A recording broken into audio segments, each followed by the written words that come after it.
Hello, I've got a friend coming who's going to come and read me my Raymond Blanc cookery book that I got just before Christmas.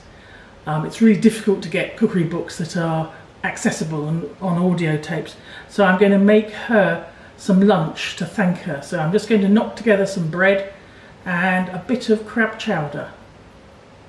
Here's all my flour, and on each of these I've got a clip with a little barcode on it that my old style ID mate will hopefully read.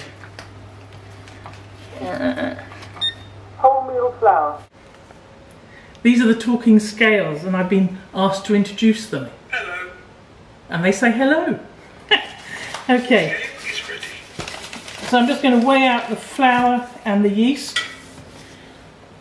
And the yeast, if I can find it. Oh God, there it is. And 19 grams. That was wholemeal flour, and now this is ordinary strong white bread flour. And that's chopped up sun-dried tomatoes and rosemary. And the reason I use a bread maker is because flour and blind people, it can be really messy, so it's much easier if I get it all going in this. So I'm just going to make a dough, and of course one of the things I have to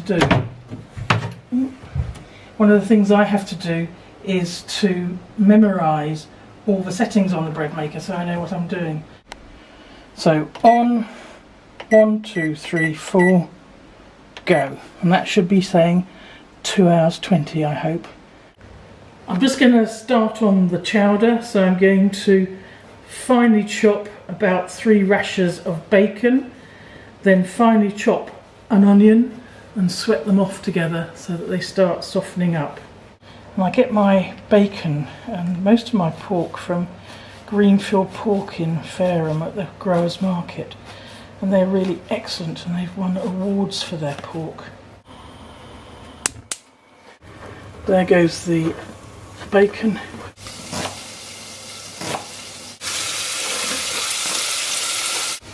So here are the potatoes, probably about a pound of potatoes. So I want them sort of mouth size, which is obviously a movable feast. So that was a litre of water just gone in, and now here's a fish stock cube thing, which is all a bit jellified. Here's one dressed crab that I bought from the fish market in Portsmouth. Of course I could buy it not dressed like this, but it just takes so long for me to manage it. That's bubbling nicely. Here goes the crab, and here goes the sweet corn. Fishing out more crab.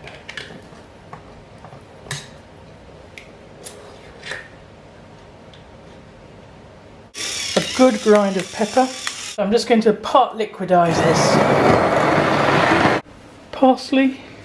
So I'm just going to put some olive oil on my hands to stop the dough sticking.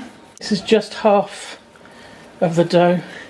I'm just giving it a good bashing, knocking it back, and I'm going to shape it into mini bread rolls. This is quite a sticky, soft dough, so it actually needs to go into something that's going to have sides to support it rather than be a freestanding dough on a baking sheet. So those little tins will just help it keep a shape.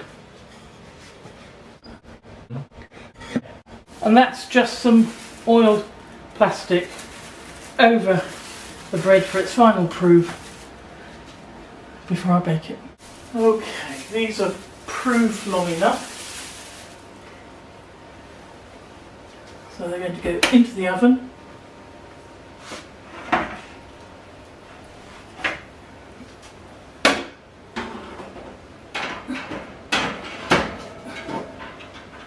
And I've got a hot tray underneath, and I'm just going to pour some steam into that.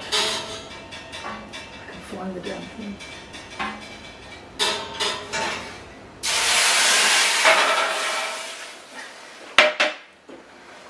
Hot, hot, hot.